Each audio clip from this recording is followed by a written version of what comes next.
My name's Mark Drury. I've got a consulting business called Mark Drury and Associates. I retired after 46 years in the business, starting as a GC, spent 18 years in general contracting, and then 26 years in mechanical contracting.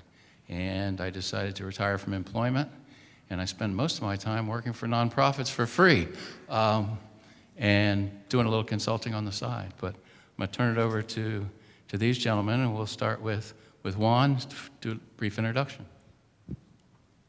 Mark. Can you hear me? There you go. Good morning, everyone. My name is Juan Cardona. I am a partner at Greg Cardona Swati. We are a real estate developer based out of Washington, D.C., but we work in the region. We focus on affordable housing, market rate housing. We have a significant senior housing component, and we also develop master plan communities. We've developed about 1,300 units through our history, and we have a pipeline of about 2,000 more units that we are working on building at the moment. All right, good morning. I'm Ryan Anderson, and I'm with the Chrisman Company, and we're a commercial general contractor. It's been around a long time, been founded since 1894, and really one of our core values is all about building lasting relationships. And you know, construction's very challenging, and certainly for subcontractors and small businesses that are trying to get into that industry, we'll talk about that. But it's really all about relationships. Relationships are key. That's our focus at the Chrisman Company. And just really excited to be here and be a part of this event, and hope to share some great feedback and advice for our subcontractor partners out there. Thank you. Good morning, everybody. Joe Gonzalez with Brothers Mechanical. We are a local minority HVAC and plumbing company.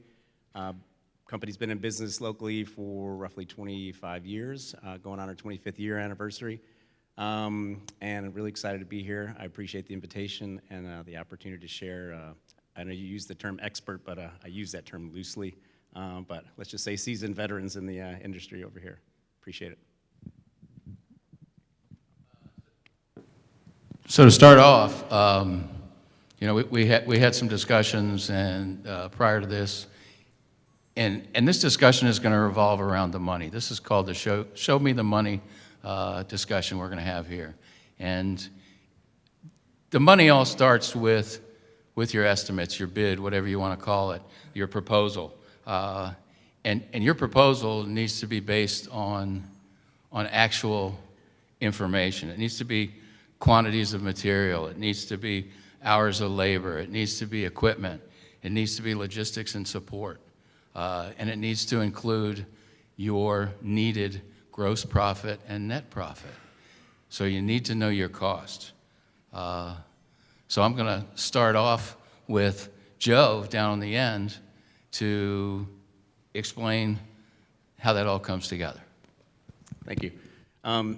So recently I took over at Brothers Mechanical, but I've spent a majority of my career as a general contractor. So it is super enlightening for me to be now on the subcontractor side and see how our jobs get kicked off, how we're providing our estimates from our vendors up to the general contractor, and how they use those to strategically position themselves to go after the project with the developer.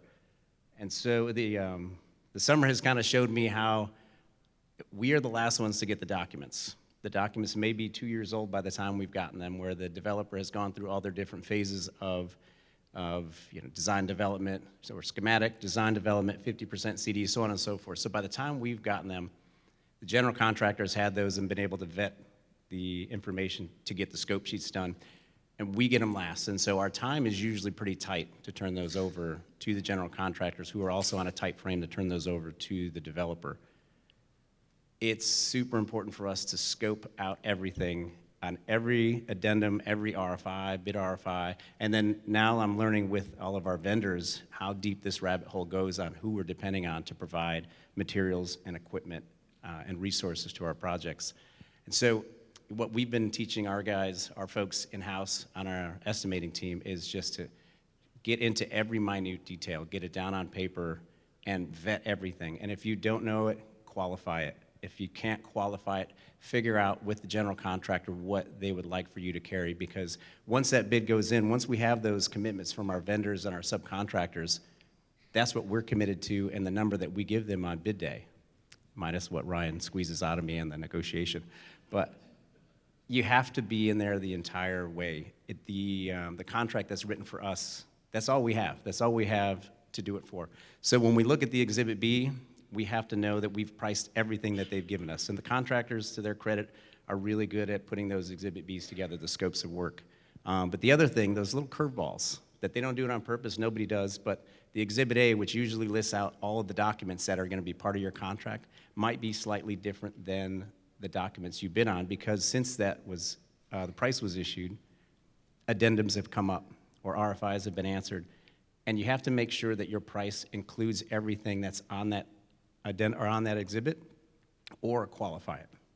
And when you're going through your inclusions and exclusions, it's important that you know that you can exclude anything that hasn't been highlighted. Like, say, quick little sidebar story here is on an exhibit that we got. We didn't realize that it was one particular sheet that's costing us quite a bit of money. It got updated before we signed our contract. Wasn't clouded, nobody knew. It literally was one sheet and one detail on that sheet that removed a detail that we priced. And now, when we're trying to go through and figure out why it costs so much money, we realize that we signed the contract on a set of documents dated in April, and that new sheet came out 1 week later after. And so it's really important to go through every minute detail, compare everything, and make sure you have it scoped. Include it if you're not sure, or exclude it if you're not sure, but to be very comprehensive in the bid. That thing is going to ride you out through the entire project, and your integrity is built on that price. They're depending on it, the developer's depending on it, you know, the end users are going to depend on that price. So being comprehensive is something that we're really trying to do right now.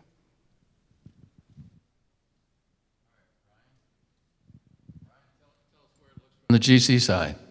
Yeah, so this is actually perfect because we have owner, GC, sub, right in order here. And one of the keys to success, I think, in that estimating stage is making sure that you're on the same page with the general contractor on how you both see the job playing out.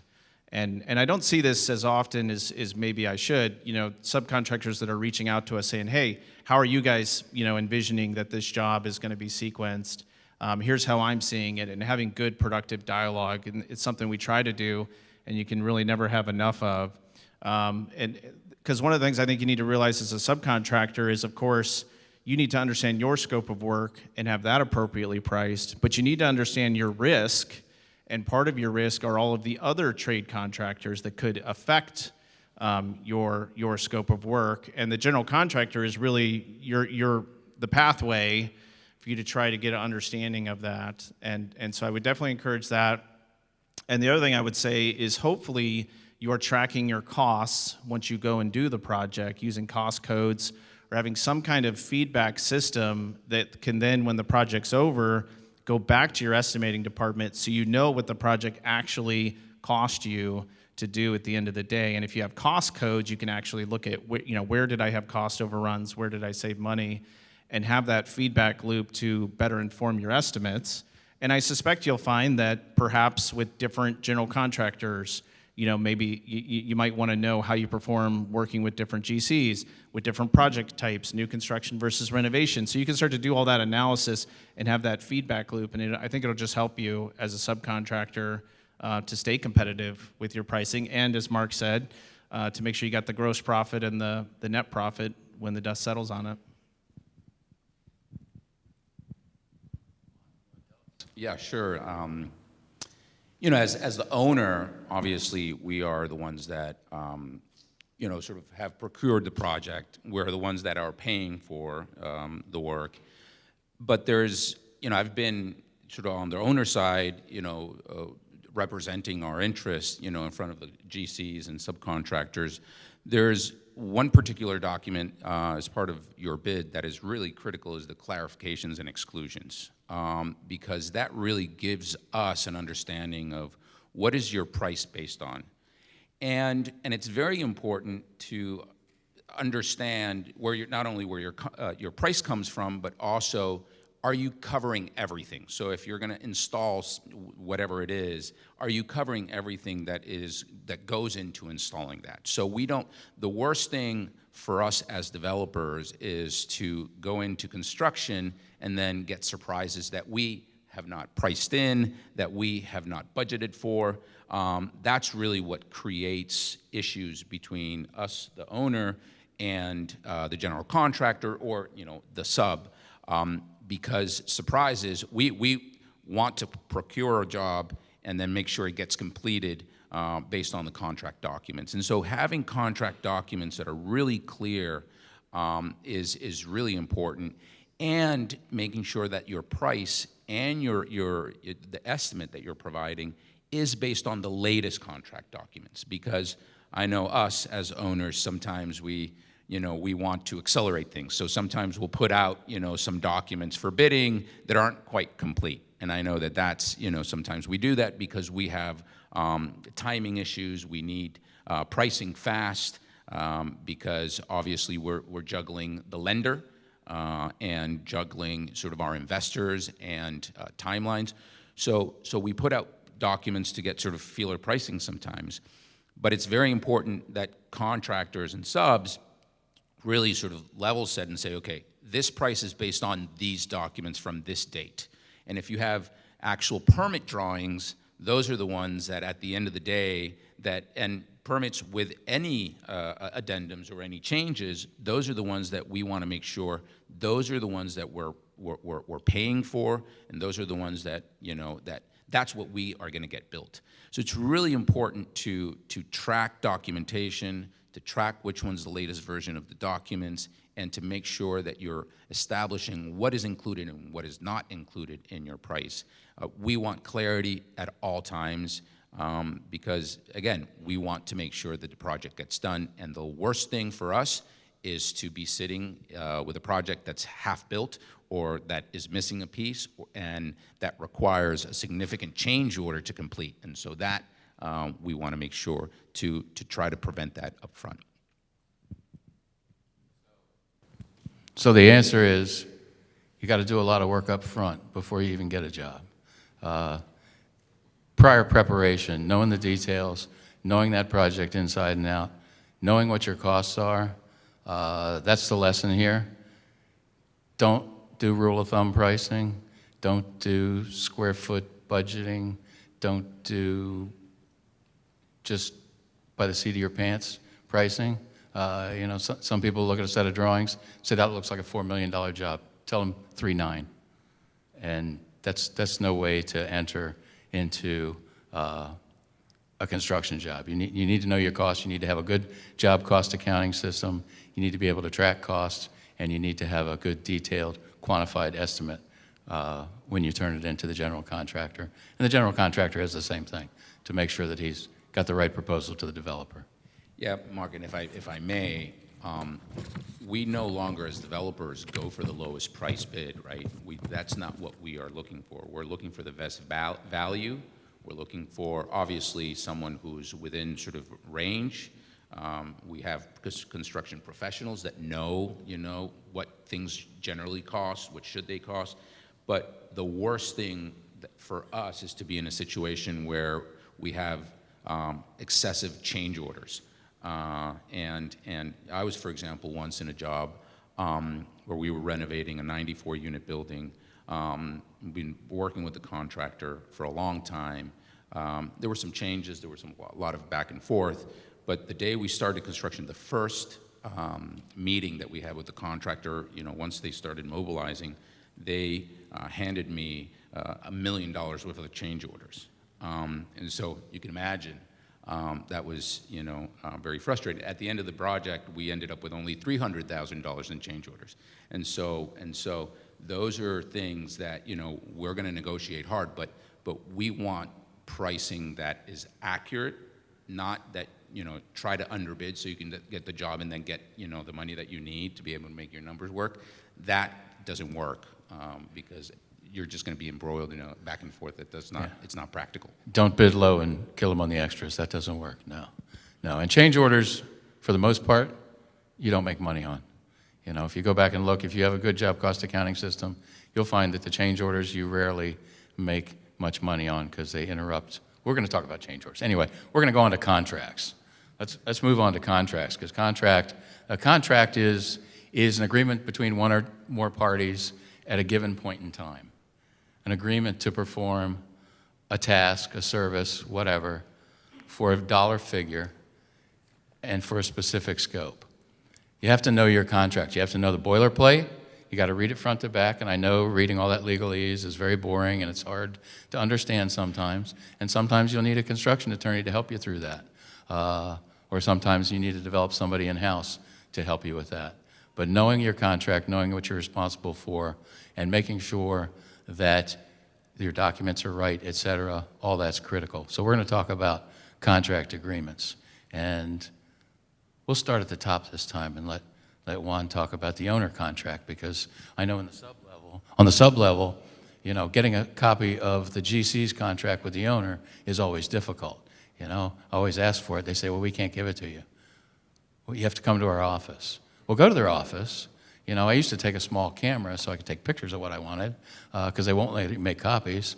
Now you got a phone so you can take pictures of it, but you got to understand the clauses. You got to understand what their rights and remedies are, because your contract, you should have upward flow and be able to exercise the same rights and remedies of redress that they have in their prime contract. And your contract's going to say you're responsible for everything in their prime contract, so it's your right to know what's there.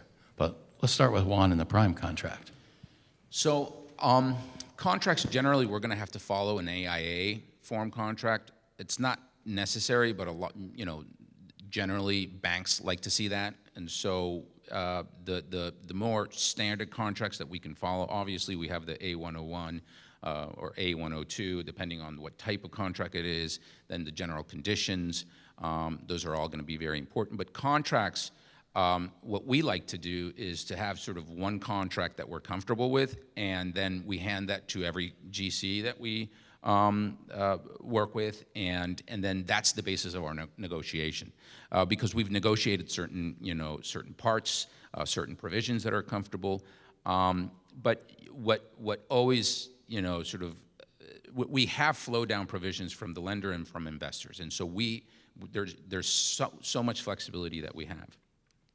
But retainage always becomes an issue. Substantial completion, you know, how many dates to substantial completion always becomes an issue.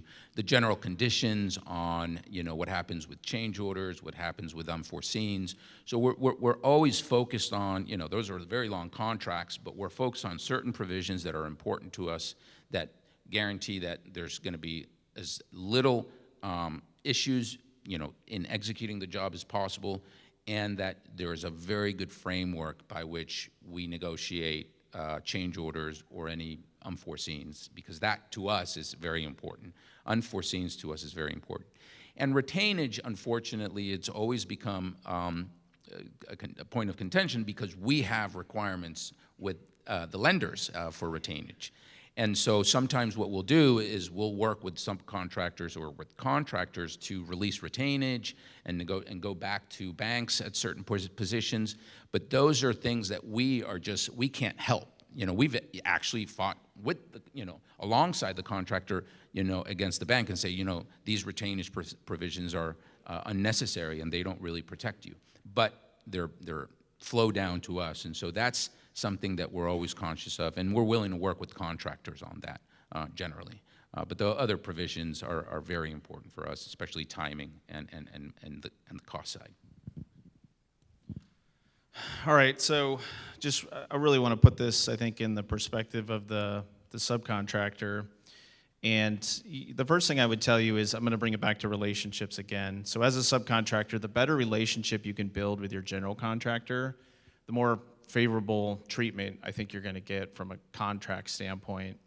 Of course, there's going to be things in the contract from the general contractor to the subcontractor that the general contractor is not going to be able to modify because we're tied to the owner for certain provisions. But most general contractors, I can't speak for all of them, I think are willing to have a discussion with you about the contract and your concerns. I actually like it when a sub says, hey, I want to talk through these different things, and I think those are productive conversations to get on the same page. Because at the end of the day, the project risk is the project risk. We're just figuring out how much of it do I have, how much of it does Joe, it's going somewhere.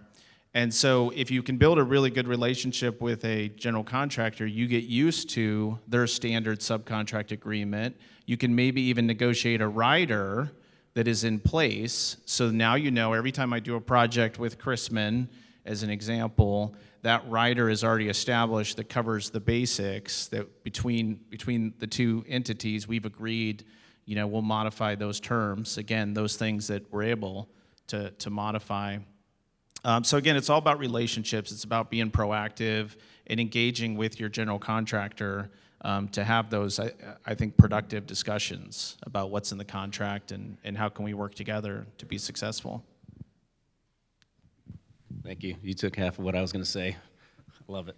The big thing that the guys here mentioned is the flow down requirements. From the subcontractor perspective, we need to share the risk with our vendors, subcontractors. We need to make sure that, if the payment terms are net 45 plus or minus from the time the payment application on the general contractor is approved by the client, that's what they need to know about, because it's usually not at the 30th or 31st at the end of each month. It might be a week or two into the next month, and it's from that point in time that clock starts ticking. So your vendors and your subcontractors need to know that they are going to be waiting on payment just like you were waiting on payment. If your vendors are giving you $5 million, like in our case, $5 million worth of equipment, and they have a payment term of net 15 or net 30, it's not going to work.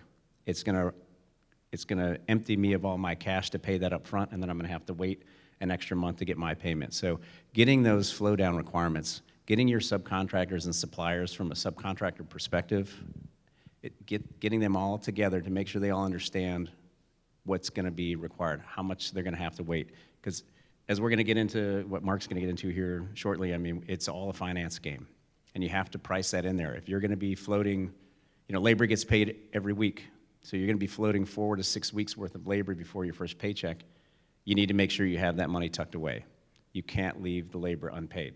You'll be out of business in no time. Those vendors, they need to set those expectations up front of what they're going to be waiting for. Don't set their expectations for net 15 in their first billing. You're 45 days late because it took you 60 days to get your first payment. So those flow down requirements are super important. The other thing is that I'm seeing on the subcontractor side now is don't be shy. We're dealing with general contractors who are relatively small, who need our services for smaller projects, and multi-billion-dollar companies like, say, Clark and other Davis, Smoot, Balfour Beatty. They're massive companies with a very robust legal department, and it can be a little bit intimidating. And so, but don't be shy. This is your bread and butter that you're negotiating for as subcontractors and suppliers. You've got to sit down with them, and don't be shy about hiring an attorney as well. I might have my junior varsity badge for being a good contract reader, but I don't understand half the stuff that's in there.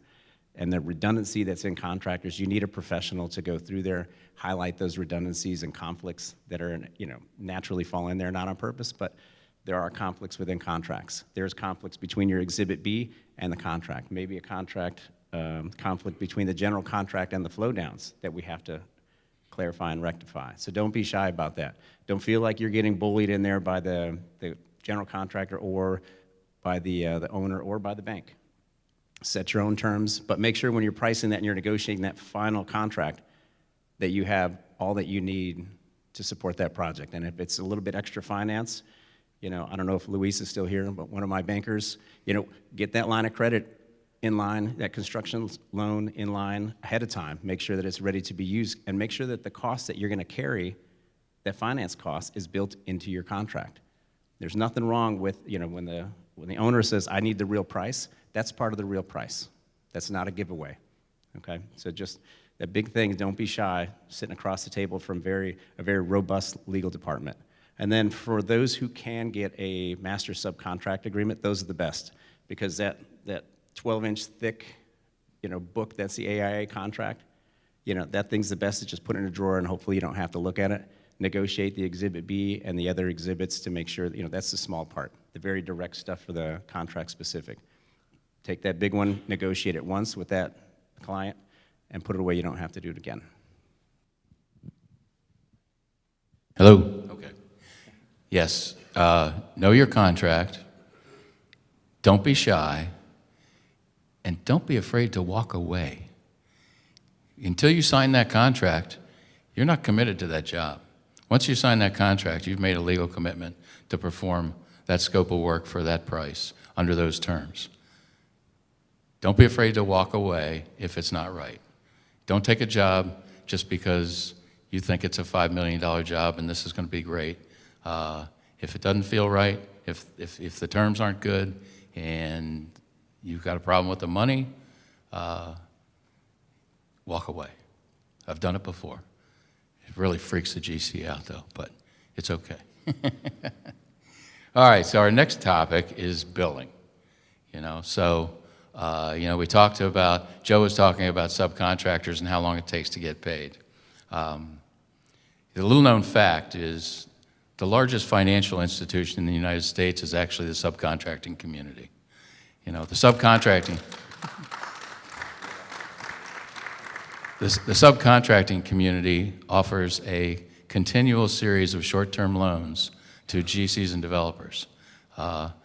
We put men on the job day one, January 1st. We pay for labor for 4 weeks. We bill at the end of the month. We put material and equipment on the job. We bill for it. We're lucky to see the money in 60 days, sometimes it's 75 days.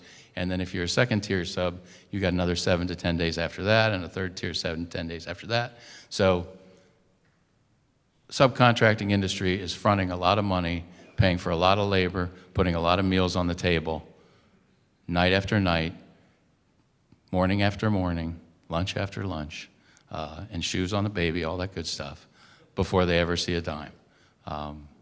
So billing is important. Billing is critical. Your contract states how you have to do your billing, and you can't mess up. You don't want to miss a date. I knew a general contractor that changed their billing cover sheet every quarter so that they rejected all subcontractor invoices on a quarterly basis because they were the wrong cover sheet. And they had to resubmit for the following month. They're no longer in business, which is good. But let's start with Joe and subcontractor billing. Near and dear to my heart. So the biggest thing that we're working through right now on all of our projects is that there hasn't been an expectation that's been laid at the time that the contract was signed. And when that initial schedule of values was submitted, when you submit that first payment application, it's like, you know what, I don't like this. The general contractor said, oh, you got too much money in mobilization. Who here has been told you got too much money in mobilization? Should be every subcontractor in the room. It's because we didn't talk about it ahead of time. Okay, but there's a lot of costs that we put into the project before the project actually gets a shovel on the ground. Lining up all of our subcontractor agreements, vendor agreements, staffing, getting all the pre-con effort we put in there, getting bonds in place, the bank, the lending, everything that we have. We spend months before a job ever needs us on the job. And then when we submit that first payment application, they're like, well, you guys are submitting $300,000 for mobilization, but all you guys did was you put plumbing in our trailers and you guys just showed up and dropped the sea container. That's all you did. It's like, well, hold on. We've been working on submittals, material tracking logs, answering RFIs or submitting RFIs, opening up proposals for changes already because we didn't have to mobilize for 6 months. Yet we've got 6 months worth of admin time, project management time, that's scrutinized because it's listed under mobilization. The goal would be is that to get that schedule of values put together as soon as that contract is issued, base it on the terms and conditions of the contract, and sit down with your general contractor and go through it and get a written approval of that schedule of values. Now, they're going to have to present that to the owner. The owner's going to have to present that to the bank. The bank and the owner are going to go through their pro formas to find out how much finance they have to carry on each month through the entire project, because the interest rates, for too much lending up front is going to kill them in the back end. Everybody has to approve that. So it is a process, and Ryan here has 60 to 80 subcontracts he has to issue and go through all of those schedule of values. So the sooner you start, the sooner you get in the front of that line with the owner and the lenders to get that approved, the better, and then there won't be any surprises. So setting the expectations up front is pretty critical to getting paid on time. Yeah, the other thing I would add is don't give the general contractor or the owner an excuse to not pay you. And so making sure you understand what are all of the requirements, an updated certificate of insurance, sworn statements, waivers, whatever all those details are. Even if you're a small company, I know it's hard because you're trying to build the job, physically put the work in place, but you have got to be all over that. And if your contract between the general contractor and you says you need to have your billing in by the 25th of the month or whatever that is, put a reminder in your calendar. Make sure your team knows. I mean, that should be a huge deal every month where you and your team are all over it and getting everything in that the general contractor is asking for. It's not so much giving them an excuse. It's this idea of partnership. If you can get your information and it's complete into the general contractor as early as possible, it makes it easier for the general contractor to submit their billing to the owner, which is ultimately going to benefit you. And the other thing I want to touch on real quick, Mark, I love the way you put it with how the subcontractor and the suppliers are financing projects they are. And that's not just a problem for subcontractors and suppliers. It's the general contractor's problem. It's the owner's problem. It's actually the bank's problem. And so I think as an industry, we all just have to have that mindset, is that this is everyone's problem. And the more we can streamline the process going up to where the money is and coming back, the better it's going to be for the industry and the better it's going to be for our project. So again, it's all about partnership. It's all about relationships. If you built that relationship with your general contractor ahead of time, here's where it can really pay off for you. And you can have those conversations of like, hey, look, I can't get it to you on the 25th. I'm going to get it to you on the 26th, type of thing. But you're going to have everything. And to have that type of relationships where you're working together is really critical, especially when it comes down to the pay process. Thank you, Ryan. I think this partnership sort of comment that you're making is really critical because you do have to work together to make sure that everything's complete, to make sure that all the expectations are sort of aligned throughout, subs, GC, and then owner. There's one, sort of one very important thing to remember is that you should bill what actually has been complete. I've been in situations where okay, so we have, the way the process works is that we have our architect come and certify the payment requisition, right? The architect has to sign off. We have to lay that responsibility on the architect per our contracts and also because of risk, right? The architect is responsible to sign off the requisition and say, yes, this is complete. Yes, this is 30% complete versus 35% complete. But then, once we submit this payment application to the bank sends their own inspector. Not all banks, but most banks send their own inspector to make sure that what we're billing for is actually complete. And so I've been in situations where subs, say, okay, the inspection's on Monday, and so, but I'm going to bill, up until Friday, right? Because that's when I'm going to get paid. Or that's when, I think I'm going to be able to be, 40% complete versus 35% complete. That's always created issues. You want to bill for what's actually complete and what is verifiable, and that's a huge problem. I've had issues with contractors where they're billing for work that hasn't been complete, that's supposed to be complete tomorrow, not today, and that just becomes an issue. And so that's important to remember. The other important thing is that it depends on the kind of project that you're on. In terms of how long it'll take an owner to pay, if a project, if we're working with a jurisdiction that has provided some kind of subsidized financing, for example, like DHCA or in DC, DHCD, where us developers, if it's an affordable housing project, obviously those are great jobs and it's important work to do, but we have to, as owners, once we get, we bill, we work through the whole requisition process, and then we submit that to the jurisdiction, and if they have a portion of that payment, it's going to take them longer than a bank will, because they have to go through the whole government approval process. And so sometimes our hands are tied. We can't pay faster than 75 days or 60 days or even 30 days, although if we want to, because the jurisdiction takes their time. So be very clear where the financing is coming from, and be very clear if this is an affordable housing project versus a market rate project. All that and understanding your sources of financing, so you set your expectations, ask those questions in partnership. You know, okay, what kind of project is this? What do you expect? Where is the money coming from? So you know, okay, if the money is going to be coming from the jurisdiction, I should, expect to be paid within 60 days. Not faster than that. So those each project is going to be a little bit different, but setting those expectations for yourself is going to be very helpful, because our hands are tied. And a developer gets paid at the end of the job or once we sell the building. So it's not like we're flush with money. We are trying to make sure that this project gets done, and that's really our focus.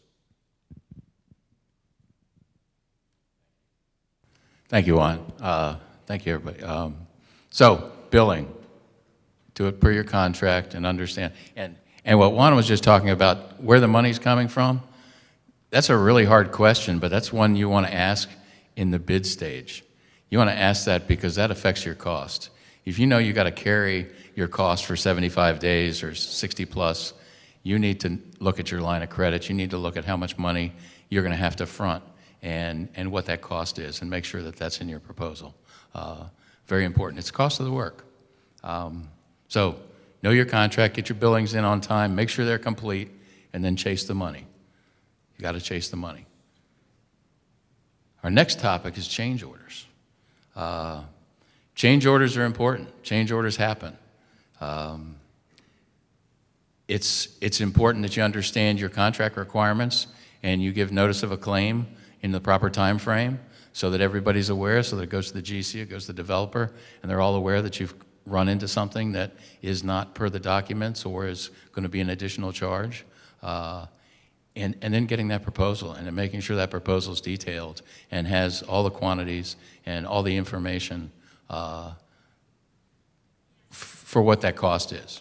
And that's the way to ensure that you get paid properly. But let's talk about change orders and start with Joe again. Okay, so change orders, near and dear to a subcontractor's heart. With me, coming through the ranks of general contractor for years, it's all about process.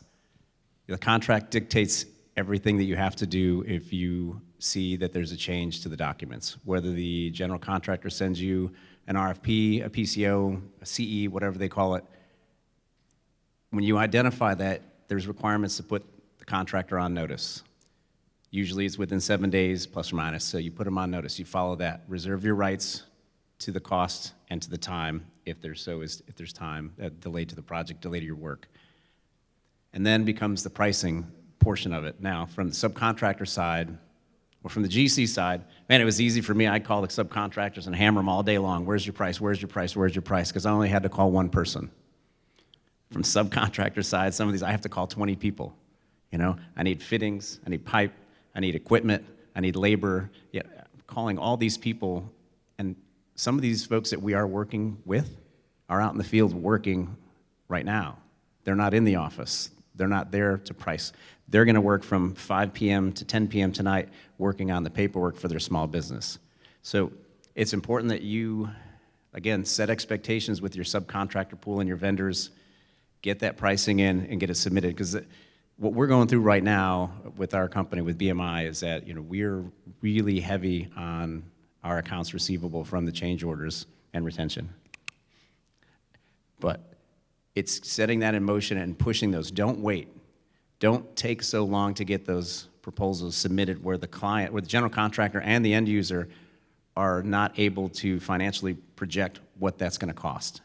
Get that pricing to them. It's going to help them do their forecasting for what the project's going to cost. It's going to help Ryan do his forecasting for what his monthly cost exposure is going to be and what the overall job cost is going to be, what the exposure is going to be. Get that submitted to them. If you wait, you're minimizing the amount of money you're going to get. For every week that goes by, you can probably knock 5% off of what you're going to end up having to settle on that PCO. If you let all your PCOs ball up and try to send them in, like say I flood Ryan with 20 proposals, then it's going to flood the owner with 20 proposals, and the architect's going to have to go through them, and I submit $1 million, and the owner's going to be like, you know what? I'll give you $600,000. Let's just do a global settlement. I'll give you $600,000 right now. Well, $600,000 sounds great for a lump of money, but I just left $400,000 on the table because my process was flawed. Negotiate them, submit them one at a time, negotiate them one at a time, get paid one at a time, but you have to be fast on your feet to do so from a subcontractor's perspective. Otherwise, they stack up. The other thing that I like to put in our contracts that we're doing right now is having a clause within there, a rider about the change orders, that if the change orders exceed, for us, say if they exceed $200,000 in open change orders, before the next pay rec, or before the end of that month, we have to sit down with the executives of the other company and come to an agreement on those $200,000 worth of change orders. And it includes the client as well to bring those to closure. Otherwise, they're going to stack up. So once we hit that 200,000 mark, we put the client on notice, say, hey, we're at 200,000, we haven't settled these, we need to sit down. Per the terms and conditions of my subcontract agreement, we are not allowed to have more than $200,000 of outstanding changes.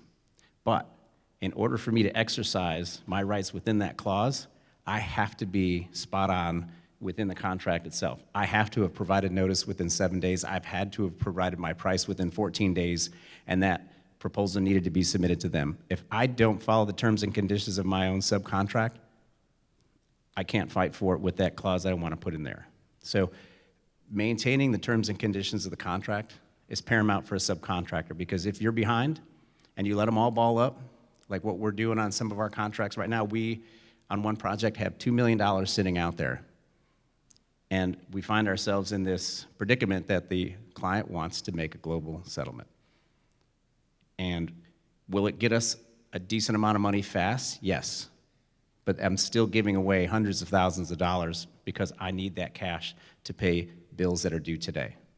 So follow those terms and conditions, stay clean on the subcontractor side, and negotiate your changes one at a time, and it'll help you get better dollar for dollar for those proposals.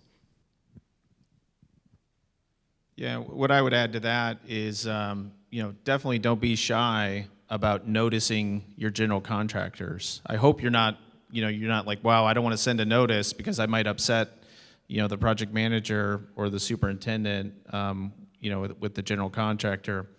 And, any reputable general contractor is not going to have a problem with that. And you're protecting your interests and really the interests of the general contractor also, because I have obligations on properly noticing the owner. And so you're just enabling your general contractor partner to make sure that all those proper procedures are being followed. The other thing, and I'm glad you touched on this piece, Joe, is cost forecasting. Typically the general contractor is giving the owner a report on a monthly basis, not only on actual costs, but projected cost issues, potential cost issues. And so we rely on the subcontractors to be timely informing us of what's going on and what the changes are so that we're properly informed, but then also so that the owner is properly informed. And so it's communication, it's collaboration, be proactive. And Joe, I agree. I mean, you get to the point where it's like, okay, you have a bunch of pending change issues. They don't seem to be moving forward. I mean, I hope you're sitting down and meeting and talking that through. And pushing for a resolution. You should feel empowered to do that and to hold your general contractors accountable, to make sure that things are being moved forward. And likewise, the general contractor's got to do the same thing with the owner on your behalf. So again, we're all working together to make sure that the changes and ultimately the cash flow that goes along with that is flowing on the project, because it just helps to ensure a successful project. Yeah, Ryan, it's so important to notify on any changes early on, as fast as you know, because we as the owner, and I had this situation happen actually in a job, if you don't notify me early, I'm going to go back to those provisions that that state that you didn't notify me within a certain time. And so I'm going to negotiate based on that, right? And if you came to me a month late with a change order because you forgot to, notify us, I'm going to, fight very hard because again, you have contractual responsibilities to tell me as soon as you know that there's a problem. And I had a situation once where, there was an issue with a roof, and the contractor, 60 days after they had found out that there was going to be an issue with the roof, wanted to, charge me for taking down drywall that they had already installed. And they were charging me for all this work that was based on their just sort of forgetting or not notifying us that, that there was going to be a change on the roof. And so those things were just not going to, that's going to be negotiated very hard. So that's really critical is that timeliness. And I look what you're both saying, Joe and Ryan, that the PCO log to us is also important because we do have contingency on jobs. We carry a contingency because we know there's unforeseens.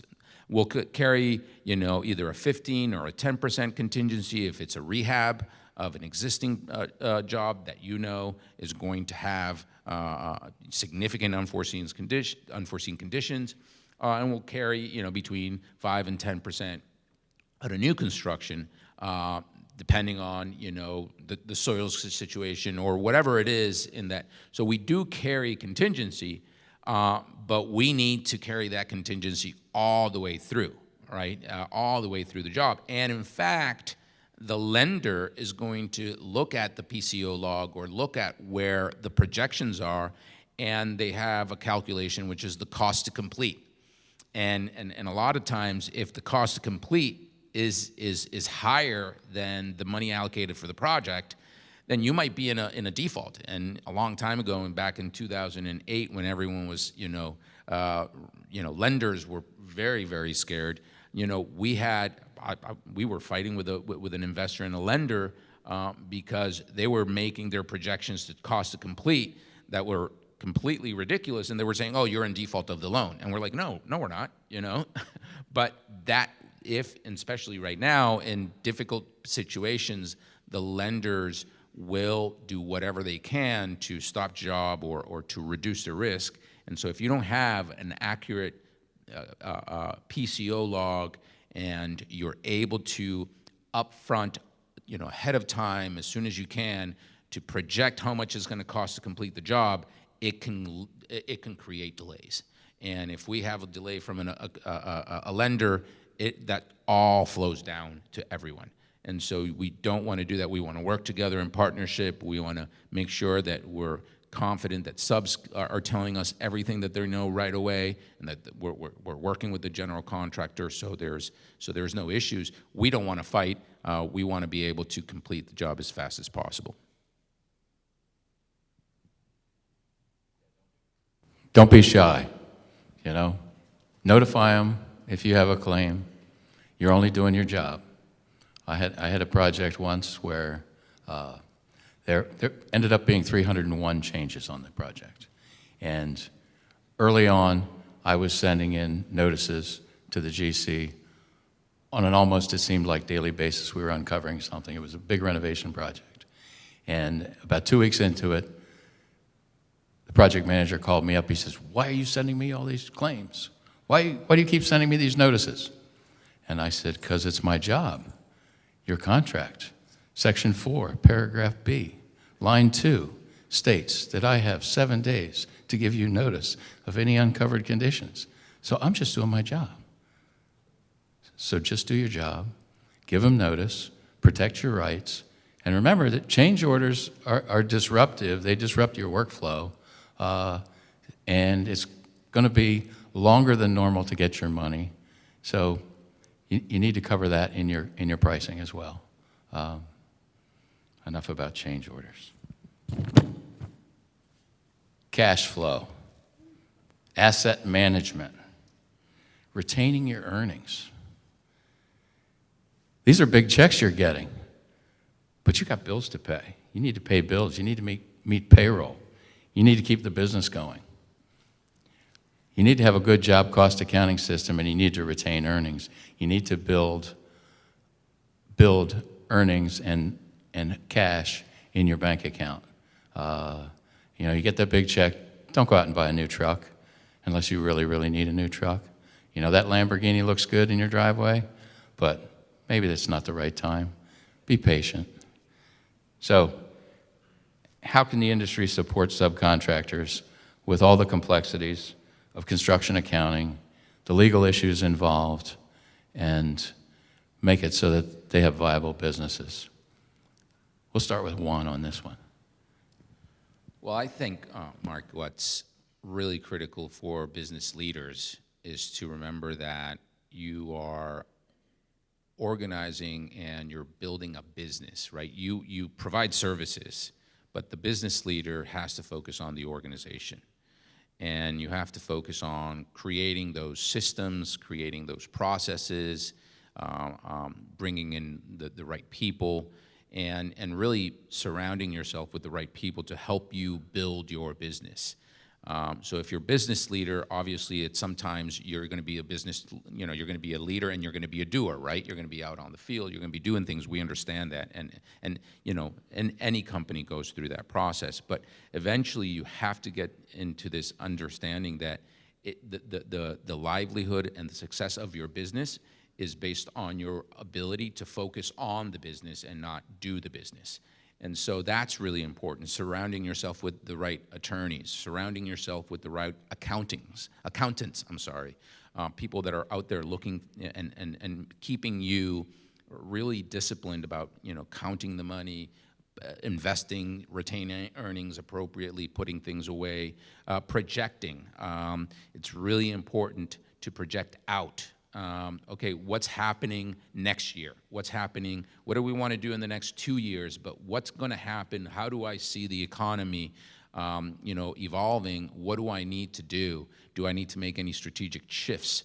You know, I'm in residential construction now. Do I need to go into infrastructure because there's money there? You know, how do I follow the money? All those decisions are done, you know, a year in advance, 2 years in advance, all those things. And so it's really important as business leaders to remember that you are indeed what you are, the vision of that business. Don't just focus on the job, focus on the big picture, and that's really what's going to be important as a business leader, and putting together the right team. So that's, as a business owner and as a partner, sometimes it's hard to juggle all those things, and we have to force ourselves to, okay, focus on the business, and it's not easy, but it's really what leads to success, I think.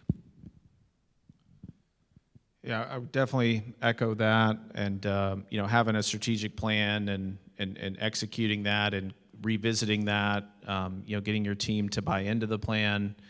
I also just, you know, from a cash flow standpoint, a critical part of the business, I feel like everything we've been talking to really builds to that. So if you're doing a good job of estimating and you're tracking your costs on your actual projects so that you're making sure that your estimates are accurate so that you can make money, you're getting into your contracts, understanding the terms, trying to negotiate the best terms that you can, you're staying on top of your billings, you're getting all of your pay apps on time and all of the compliance items. You're staying on top of changes. You're holding your general contractor account.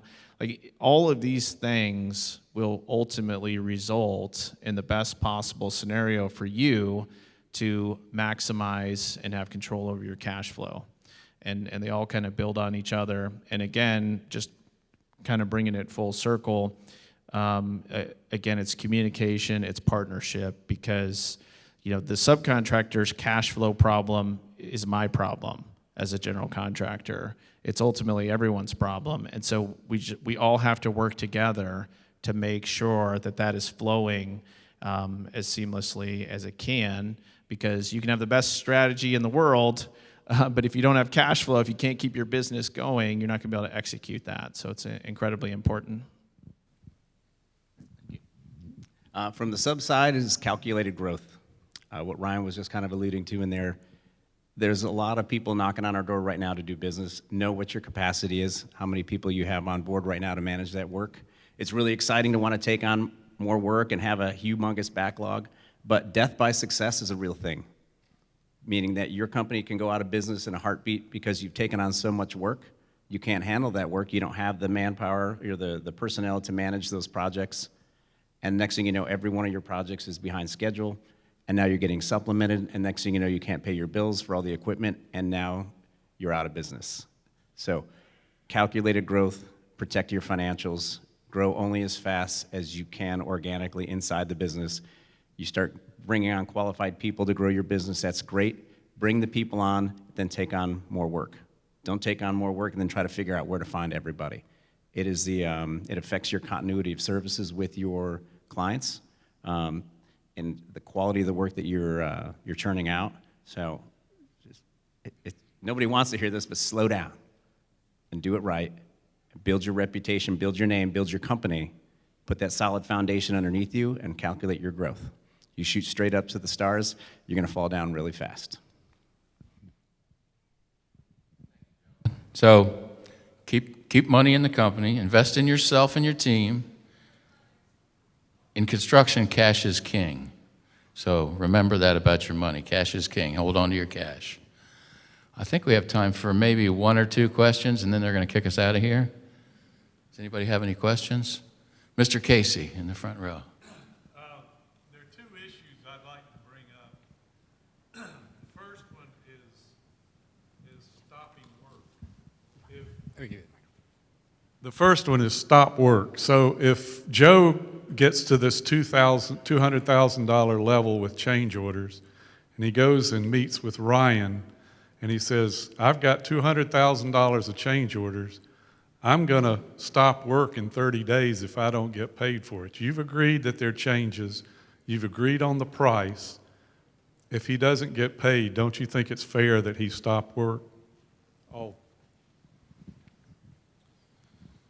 Yeah, it goes back to honoring your commitments, right? So in this scenario, Joe and I have clearly negotiated that understanding that if we get to this scenario, this is what's going to happen. And so having those conversations ahead of time, coming to that agreement, it's not a question of whether or not I agree or not. It's what we committed to, really as business partners in this case. And so again, Joe's problems are not just Joe's problems. I need to have the mindset of a general contractor of like, hey, I need to not let Joe get to that position where we even have to worry about that. And honestly, even if that's not in the subcontract agreement, that's got to be the mindset of any successful general contractor, is that we can't let it get to that point. Because if it gets to that point, then it's really a failure all the way up and down the line. And now you're kind of in crisis mode, and it's got to get figured out in a big hurry. Well, thank you, Brian. Thank you, everybody. Thank you, Joe, Ryan, Juan. I think we could probably spend a whole day up here talking about the construction industry and subcontracting and general contracting and owner developers and how to make the relationships better. One of my themes of construction is the greatest team sport. And when we play all together as a team, we all win. When we're in a boxing ring fighting, somebody comes out with a bloody nose, right? Somebody's going down on the mat, and that's not the pretty part. The pretty part is to put together a team so we can step away after constructing a monument, and something you can drive past and show your children and grandchildren and your spouse, whatever. You know, it's always fun. Thank you, everybody.